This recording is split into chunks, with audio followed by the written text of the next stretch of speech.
ഇന്ന് അവഗണിക്കാൻ പോലും കഴിയാത്ത സുപ്രധാന ശക്തിയാണ് ഇന്ത്യയെന്ന് ഇറ്റാലിയൻ നയതന്ത്രജ്ഞനും അംബാസഡറുമായ ഫ്രാൻസിസ്കോ ടാലോ. ട്രംപിന്റെ താരിഫ് ഭീഷണിക്കിടയിൽ ഇന്ത്യയുടെ ശക്തി മറ്റു രാജ്യങ്ങളും അംഗീകരിക്കുകയാണ്. ഇന്ത്യ, പശ്ചിമേഷ്യ, യൂറോപ്പ് സാമ്പത്തിക ഇടനാഴി നിലവിലെ ആഗോള സാഹചര്യത്തിൽ ഏറെ നിർണായകമാണെന്നും അദ്ദേഹം വ്യക്തമാക്കി. ഇന്ത്യയില്ലാതെ ഈ പദ്ധതിയെക്കുറിച്ച് ചിന്തിക്കാൻ പോലും കഴിയില്ല എന്നും അദ്ദേഹം പറഞ്ഞു. ഇതാണ് സൂപ്പർ പവറായി വളരുന്ന ഇന്ത്യയുടെ ശക്തി. ഇന്ന് ഇന്ത്യയെ മാറ്റി നിർത്തി മറ്റു രാജ്യങ്ങൾക്ക് മുന്നോട്ട് പോകാൻ പോലും കഴിയാത്ത തരത്തിലുള്ള സ്വാധീനം ഇന്ത്യക്കുണ്ട്. അദ്ദേഹത്തിന്റെ വാക്കുകൾ ഇങ്ങനെയാണ്: ഇന്ത്യ, സൗദി അറേബ്യ, യൂറോപ്പ് എന്നിവയെ ഒരു വലിയ റോഡ്, റെയിൽ, ഷിപ്പിംഗ് ശൃംഖലയ്ക്കായി ബന്ധിപ്പിക്കുന്ന പദ്ധതിയാണ് ഇന്ത്യ, പശ്ചിമേഷ്യ, യൂറോപ്പ് സാമ്പത്തിക ഇടനാഴി. ഏഷ്യ, പശ്ചിമേഷ്യ, പടിഞ്ഞാറൻ രാജ്യങ്ങൾ എന്നിവ തമ്മിലുള്ള സംയോജനം ഉറപ്പാക്കുക എന്നതാണ് ഈ പദ്ധതിയുടെ ലക്ഷ്യം. 2023 സെപ്റ്റംബറിൽ ദില്ലിയിൽ നടന്ന G20 ഉച്ചകോടിയിലാണ് പദ്ധതിക്ക് അന്തിമ രൂപം നൽകിയത്.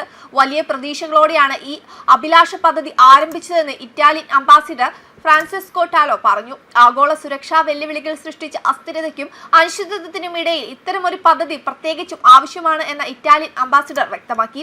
ഈ പദ്ധതി പ്രകാരം ചരക്ക് കൈമാറ്റം, ഊർജം, ഡാറ്റ എന്നിവയുമായി ബന്ധപ്പെട്ടുള്ളതാണ്. ഈ മൂന്ന് മേഖലകളിലും ഇന്ത്യ ഒരു നേതാവാണ്. അതിനാൽ തീർച്ചയായും ഇന്ത്യ പ്രധാനമാണ്. മുംബൈയെ മെഡിറ്ററേനിയൻ കടലിലെ ഇറ്റാലിയൻ തുറമുഖമായ ജനോവയുമായും പിന്നീട് ജനോവയിൽ നിന്ന് മുഴുവൻ യൂറോപ്പുമായും ബന്ധിപ്പിക്കുന്ന ബ്ലൂ രാമൻ എന്ന കേബിൾ പദ്ധതിയും വൈകാതെ തന്നെ നടപ്പിലാക്കുമെന്നും ഫ്രാൻസിസ്കോ ടാലോ സൂചിപ്പിച്ചു. അതേസമയം ഇന്ത്യയും ഇറ്റലിയും തമ്മിലുള്ള രാഷ്ട്രീയ ബന്ധം 1947 സ്ഥാപിതമായതാണ്. ഇരു രാജ്യങ്ങളും സ്ഥാപനവൽക്കരിക്കപ്പെട്ട മുതിർന്ന ഉദ്യോഗസ്ഥരുടെ സംഭാഷണം പതിവായി നടത്തുന്നുണ്ട്. 2004 IPU ഇറ്റലി ചാപ്റ്ററിൽ ഒരു ഇറ്റലി ഇന്ത്യ പാർലമെന്ററി സൗഹൃദ അസോസിയേഷൻ സ്ഥാപിതമായി. യൂറോപ്യൻ യൂണിയനിലെ ഇന്ത്യയുടെ മികച്ച 5 വ്യാപാര പങ്കാളികളിൽ ഒന്നാണ് ഇറ്റലി. 80കളുടെ തുടക്കം മുതൽ വ്യാപാര സന്തുലിതാവസ്ഥ ഇന്ത്യ അനുകൂലമായിരുന്നു. ഇറ്റാലിയൻ ഇറക്കുമതിയുടെ ഉത്ഭവ രാജ്യമായ ഇന്ത്യ 19ാം സ്ഥാനത്താണ്. ഇറ്റാലിയൻ ഇറക്കുമതിയുടെ 1.2% ഇന്ത്യയിലേക്കാണ്.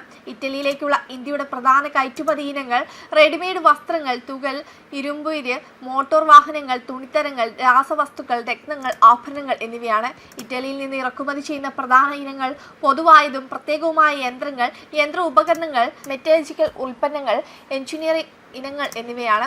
ഏകദേശം 140 വലിയ ഇറ്റാലിയൻ കമ്പനികൾ ഇന്ത്യയിൽ സജീവമാണ്. ഇരു രാജ്യങ്ങളിലെയും വാണിജ്യ മന്ത്രിമാർ അധ്യക്ഷരായ ഒരു സ്ഥാപന സംവിധാനമാണ് സംയുക്ത സാമ്പത്തിക കമ്മീഷൻ. കൂടാതെ ഇരു രാജ്യങ്ങളിലെയും സൈനിക മേധാവികളുടെയും പ്രതിരോധ മന്ത്രിമാരുടെയും സന്ദർശനങ്ങളുണ്ട്. ഈ മേഖലയിൽ ഉപയോഗിക്കപ്പെടാത്ത ധാരാളം സാധ്യതകളുമുണ്ട്. സാംസ്കാരിക സഹകരണത്തിനുള്ള കരാർ 1976 ഒപ്പുവെച്ചു. 2004 ജൂലൈയിൽ ഇതൊരു പുതിയ കരാറിലൂടെ മാറ്റി സ്ഥാപിക്കപ്പെട്ടു. ഉഭയകക്ഷി സാംസ്കാരിക കരാറിന് കീഴിൽ സാംസ്കാരിക സഹകരണം, സാംസ്കാരിക വിനിമയ പരിപാടിക്കായുള്ള ഒരു എക്സിക്യൂട്ടീവ് പ്രോഗ്രാം ഇടയ്ക്കിടെ ഒപ്പുവെക്കാറുണ്ട്. 1978 മുതൽ ശാസ്ത്ര സാങ്കേതിക സഹകരണം സംബന്ധിച്ച് ഒരു കരാർ നിലവിലുണ്ട്. പരമാവധി 30 സംയുക്ത ഗവേഷണ പദ്ധതികൾ ഏറ്റെടുക്കാൻ കഴിയുന്ന 3 വാർഷിക പ്രവർത്തന പദ്ധതികൾ ഈ കരാർ വിഭാവനം ചെയ്യുന്നു. വെബ് ഡെസ്ക് കർമ്മ ന്യൂസ്.